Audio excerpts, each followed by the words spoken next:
Hi, I'm Rigger. This is You Were Right, and welcome to episode 7 of RWBY Volume 9. It's a heavy one. It's a big one. We're not going to waste a lot of time. Let's just dive straight into it. I do have to be careful because there are some words I can't say because YouTube will, do bad things to me. So we need to avoid some of those words, so hopefully I don't slip up. Because there are some themes this episode, is what I mean. Let's start off with a funny one. Jaune sleeping in armor. Haha, that's probably not gonna work. That's funny. He said, I'm late, because he's the white rabbit. That's funny, right, guys? This is not a funny episode, but it is a very good episode for development. It makes me wish this volume was so much longer than it is. We mostly open with seeing Ruby confronted by the image of Crescent Rose, and when a fire breaks out in the village and Jaune rushes out, seemingly aware it was going to happen, Ruby doesn't even grab her weapon when she leaves. And the team remind her, go grab that, where's your weapon? Oh, I overslept, I'll go grab it.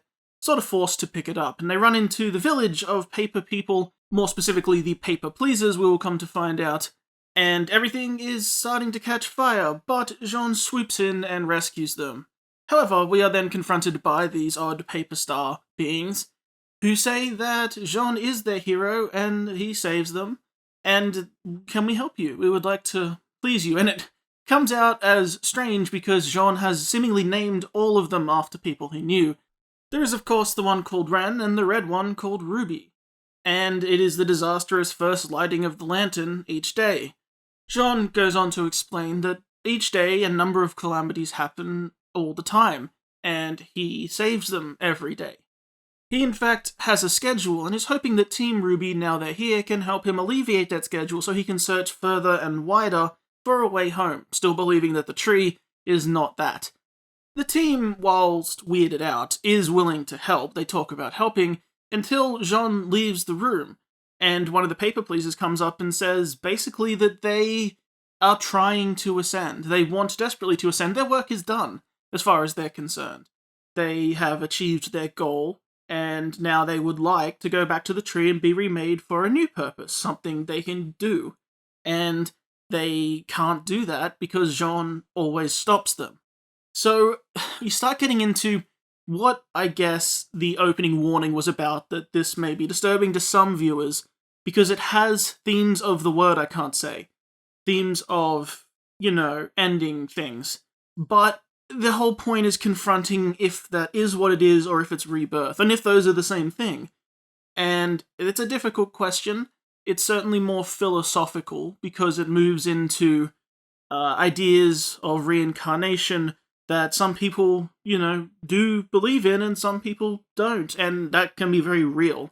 So the way people treat that might be disturbing in an out-of-fiction way to some people. It's definitely something that can be confronting, but in a story way, it's quite an interesting conundrum, because it starts playing on the problems everyone is having. Basically, the paper pleasers aren't intelligent enough to come up with new plans every day, so each day they bank on the same things working over and over to the point where it's at a schedule. And that's just a consequence of how they were made this time. But they do want to ascend. They completely express their desire to. And the team, despite being confronted by this, are on their side. They are willing to listen, and they think that perhaps if they want to ascend, they should. Now again, that can lead into some themes of if people want to come to an end of things, they can, and again, your personal politics might play into how you view that kind of talk. Although here, it does seem to be far more literal and possible that there is actually the reincarnation aspect, the being remade aspect. Also, it does definitely fit into the theme of what happened with Penny, where she asked to, and was that right, was that not? And Jaune will say later that it doesn't really matter either way. He has to live with the fact that he did that forever. Which is another big theme of all things like that, is the people left behind, the people who do the acts, things like that. Just because it might even be justified, or it might even be what that person wants. The person who carries it out still has to live with it. And is that fair on them? I don't know. No one... What do you say, right? It's an impossible question. It's something that everyone's going to face differently. As it turns out, also, Jaune has spent his entire time when he's not saving people, when he's not saving everything that he knows is going to happen on a schedule. He has been exploring acre by acre, just trying to look for anything else that might be a way home. Jaune does overhear them talking about how he's lost it a bit, and he gets rightfully angry from his perspective at this and runs outside. You can understand what he's going through, and it will come up even more in a second. And as is rightly pointed out, when they say Jaune said the tree did this, Jaune wasn't there, and the cat wasn't there, it seems. So we don't really know. But, as Jaune is quick to point out from his perspective, all of the afterends, everything and ever after, is either too smart, too dumb, or too crazy to trust. Basically, everything here is wacky and not what it seems. Also, the Ever After is gigantic, because he has been here for years and is still searching acres. He has not searched them all by far, apparently. But when ultimately confronted, the question is posed, why do you care? And it comes out, I can actually protect these people. Of course, that's still weighing on Jaune. The people he has failed to protect over and over again. Here is, despite being an annoying laundry list of things he has to do every day, as far as he is concerned, he is actually saving these people. He's making a difference. Now, they say they want something else, but he considers them not intelligent enough. And you can almost understand, because they aren't that intelligent. They keep doing the same plans every day. They're not evolving. But that seems to be in the nature of how they're made. So they're saying they want to go and be remade and do something else, whereas Jaune sees that as simply not being intelligent enough to realize what's going on and walking to their doom willingly. At that moment, though, Jabberwockers attack. Lots of them. So everyone rushes into fight, except for RWBY, who does not. Getting back to RWBY in a second, just talking about the fight, it is quite good. We have a very heavy emphasis on Blake and Yang, as you would expect. Coming off what they just went through, they do demonstrate how good they are as a pair. There's lots and lots of team moves here. It's really quite fluid, it's very well animated, and Jaune does some cool stuff too to show he is no slouch now, at all. The only problem they're facing is there are quite a few Jabberwockers here, so the numbers have them basically even, but they are slowly winning. And as they're winning, they see that they're all illusions, or they're all doing Neo's break thing. Because they, like us, will have questions about that in a second, but RWBY is still basically frozen. She's holding Crescent Rose and barely doing anything, and when a Jabberwocker attacks her directly, she's just dodging and not even able to pull the trigger. And she starts hearing the Jabberwocker talking about eating and killing, and it starts appearing to RWBY, or she starts, in her panic attack, seeing the enemies of her past, those trying to destroy her, and one that she also failed who was trying to leave, and that is first Cinder, and then Penny when she was controlled, and finally Salem, as the Jabberwocker gets the better of her because she is just not fighting. It crunches down on top of her, it says it's gonna eat her, and its mouth starts opening in a very horrific way that you really would associate with whatever the Jabberwocker's power is to really eat you and destroy you, which was a good element too as to why the team still leapt in to fight, because as much as they are okay, seemingly, with the paper pleases ascending, they don't want the Jabberwockers to get them because then that doesn't happen. So RWBY is facing this, and at the last second is saved.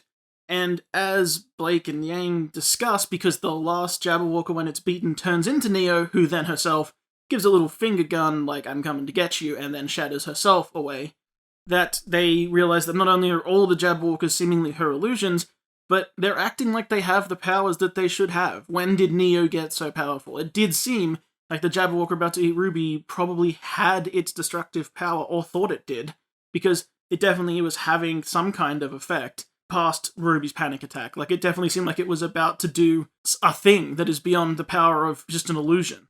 Even a physical illusion that you can touch. So they definitely should be scared of these things, and they do not want to put it to the test anyway, and yeah, no one is explaining how Neo got so powerful. And Jaune says she didn't do it by standing around, which she almost seemingly did, which is kind of funny.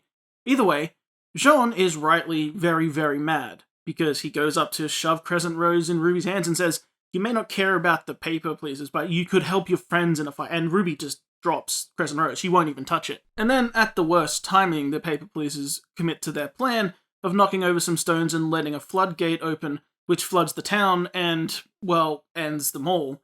And Jaune has to watch that and have a horrific screaming breakdown on the shoreline, as far as he's concerned, the entire village dies by their own hand. Which again, dark themes, and he had to watch that. And here we start getting a breakdown. It's where Ruby snaps. They say, what do we do? You know, what's next? And Ruby says, why are you asking me? Because I'm the leader. Because I'm supposed to have something to say. Why do I have to be the one to pick everyone up? Gotta stay positive, right? And, you know, maybe we have time to work out our feelings. We're so happy for you, by the way, Blake and Yang. So happy for what you worked out. And they're very confronted by this. They're going, Ruby, stop. And no, Ruby is not stopping. She is mad. You know, why is it all about me? Why do I always have to be okay? That kind of thinking, that kind of breaking point. And it's fair, for sure. We've all seen this coming for a long time, that Ruby can't just be the positive, happy rock all the time. And it's going to get to her. And if it's going to get to her any time, this is definitely the time it got to her. And nothing anyone can say can stop her. And here is where Jaune vents too. He just lost the village he thought he was saving for years. Talks about how he has to live with everything he's done. And this is where that comes out. And he says, what do you mean, Ruby? It's all about you. It's always all about you. What about your plan that got us stuck here in the first place? Like, they are going at each other. And when they get to a silence, Blake starts I know it seems bad now. And Ruby just says, shut up. Don't do that. Don't do the speech thing. We'll all be okay. And, well, I did like to point out, by the way, that when Jaune is looking at the paper town flooded underwater, it's basically Atlas again. Even though he didn't see that, like, in your mind's eye, it's like the same thing. And yeah, basically everyone throws all their angst at each other, which has been pent up and is fair. And also, what you say in anger probably comes off a lot worse than what you would like to say.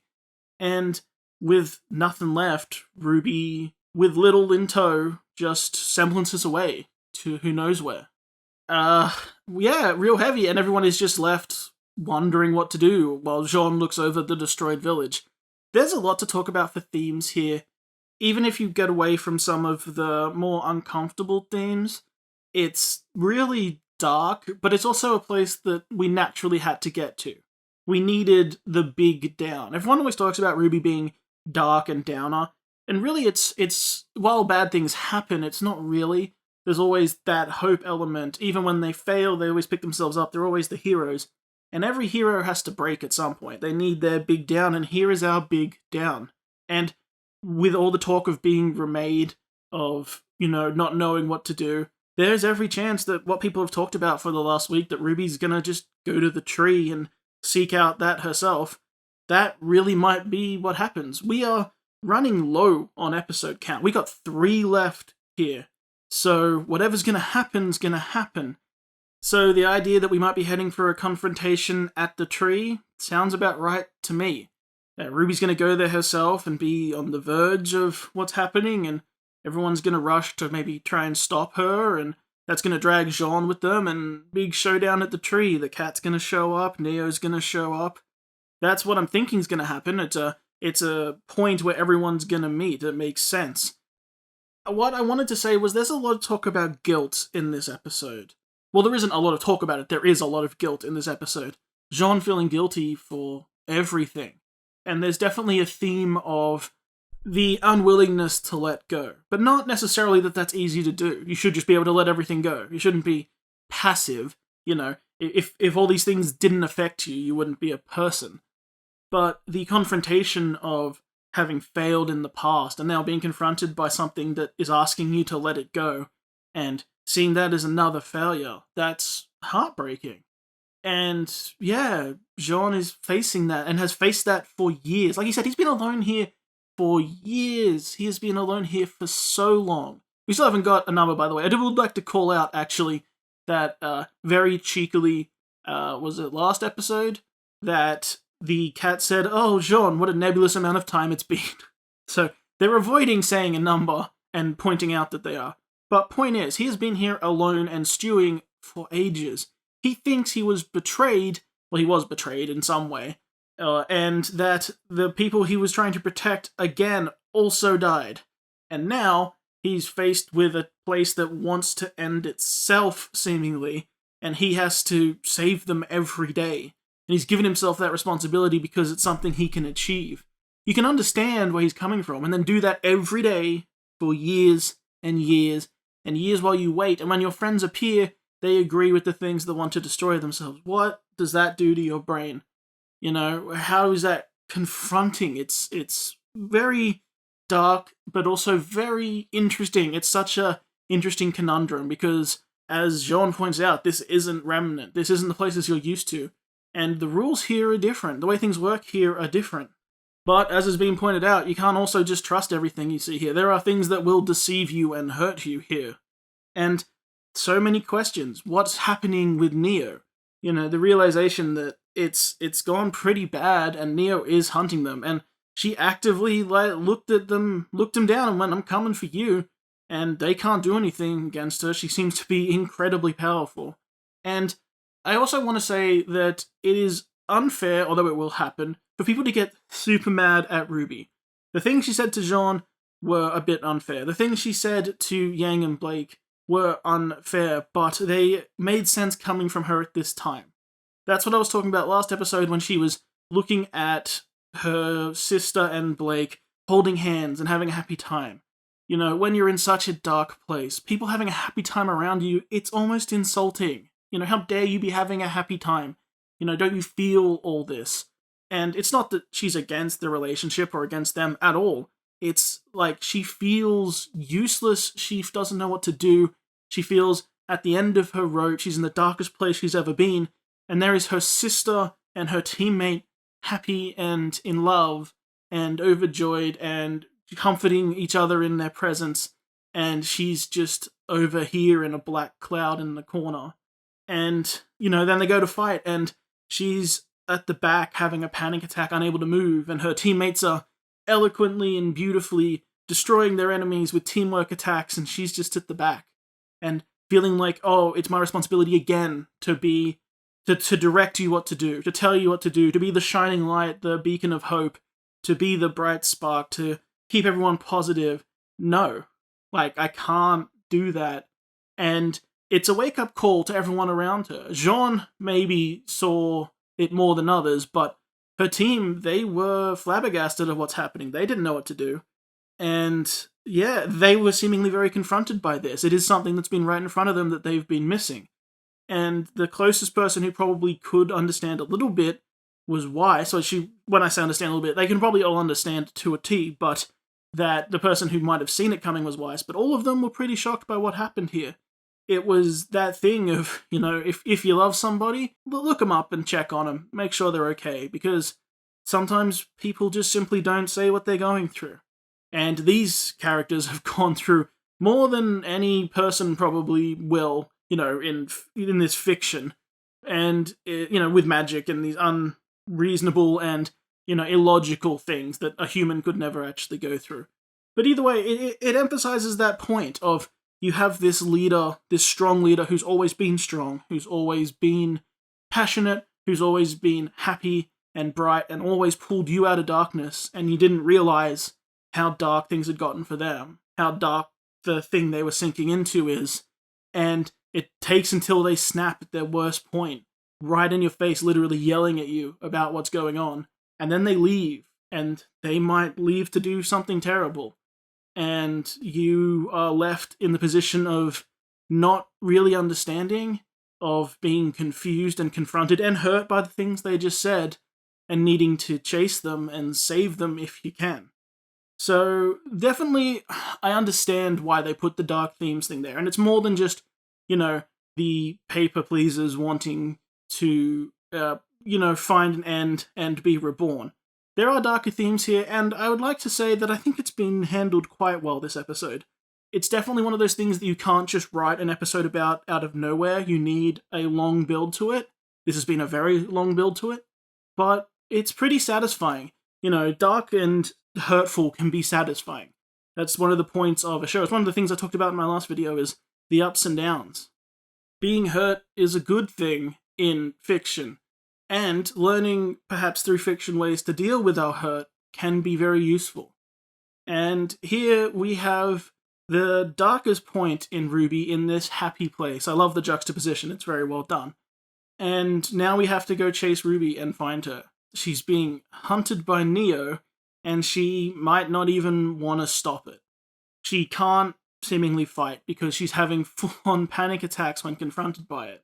She's seeing visions of her mother here and there, which didn't come up this episode, but, you know, not only that she grew up basically without her mother, but, you know, her mother's fate seemingly too, and everything going on Remnant, hearing about how Salem has more relics and the world is probably ending while they're in here. You know, it's, how can that not weigh on you? And you're the one who's supposed to lead. And Jaune wasn't totally wrong, you know, her plan that led to horrible things. Now, obviously, they couldn't have planned for that, but, you know, he's not wrong. But also, yeah, she's younger than all of them, and she's the one who was supposed to make the plans. She even says, no, wait, you asked me, what am I supposed to, like, what does she know about this place more than anyone?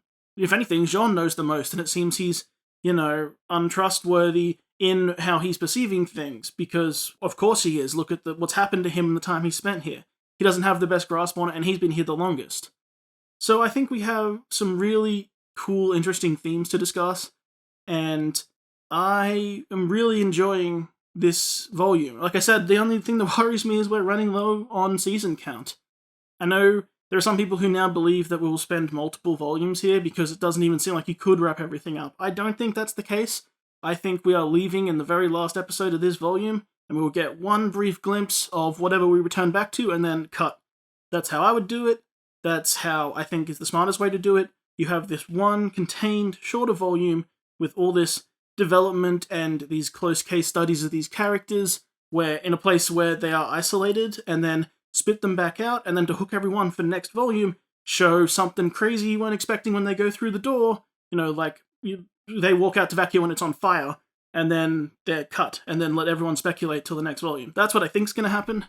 But as far as the whole being remade thing and what that could mean, and also the idea that if the tree does remake, they might all have to go through it, and then what does that mean for all of our characters?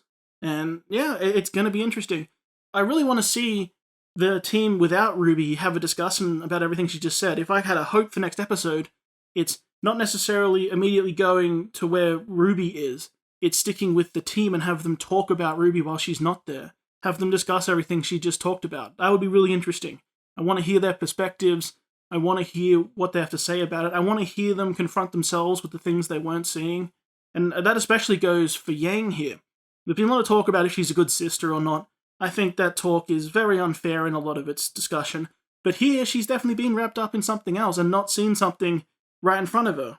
And it's certainly not that she hasn't seen that Ruby has been on a down and has been questioning herself and suffering. She definitely has. We've seen Yang comfort her a few times already, and it's clear how much she cares for her, but, especially after this episode, there was something emotionally she was more wrapped up in, and none of them knew to the extent how bad it was for Ruby. So if there's anything I want from next episode, it's a focus on Yang. Let's talk about it, you know? And let's see her confront her feelings towards Blake right now and how they clash with her obvious want to go and help her sister. And not that those things have to be opposed, but just all those feelings and emotions. I want to hear the conversations.